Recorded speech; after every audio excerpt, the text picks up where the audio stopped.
Hey folks, I'm Dave Ramsey, and I wanted to make sure you know that regardless of what's going on in your personal finances or in the economy, you can find hope by learning God's ways of handling money. And that's exactly what I'm going to teach you to do in Financial Peace University.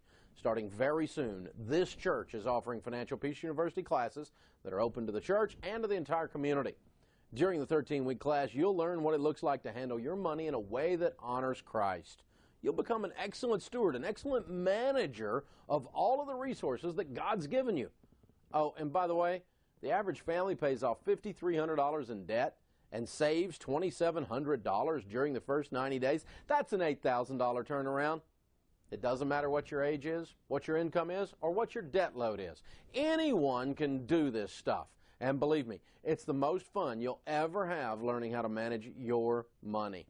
Don't miss out, folks. Contact the church office and get signed up today. Hi, it's Nancy and Shannon to talk to you about our Ladies Life Group on Mondays. We're going to meet at 7 p.m. here at the church, and we're going to be working on the Psalms. We hope you'll join us each Monday night at 7 o'clock here at the church. We're going to be taking an in-depth look at the Psalms, one Psalm per week. So we'll just ask that you are familiar with the Psalm, that you read it ahead of time. There's not a ton of homework to do. There's no workbook or anything like that. But we are going to be taking a look at verse by verse a Psalm each week. We're hopefully going to be studying how the Psalms can resonate in your daily life as a woman. They have so much to tell us. And Sue Ford and Emily are going to be joining us as well, and we're going to be spending time praying together at the end of our time together on Monday nights. So we hope you'll join us on Monday nights for Ladies Life Group.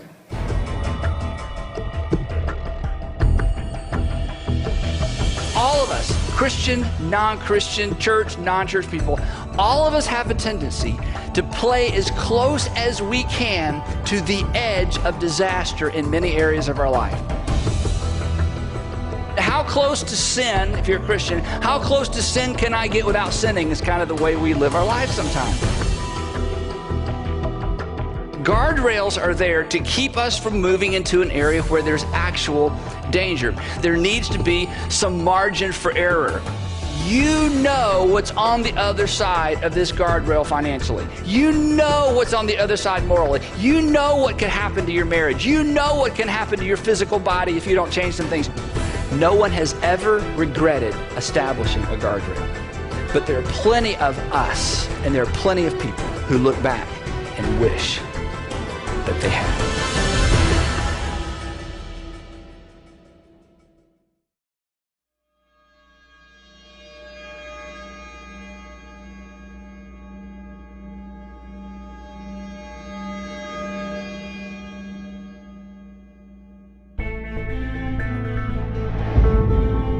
I was coming up against something I could not manipulate, and I could not do anything about it.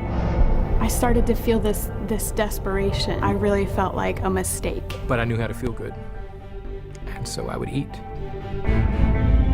It seemed the most logical thing was to try to become as successful as possible in the business world. I always had this incredible desire to prove myself Chuck Colson, White House hatchet man.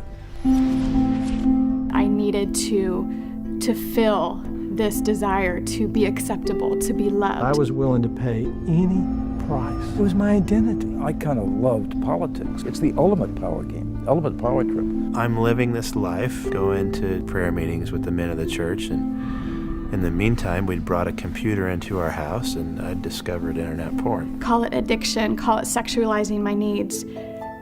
They were idols. Food had literally become the counterfeit lover. I had become an idolater.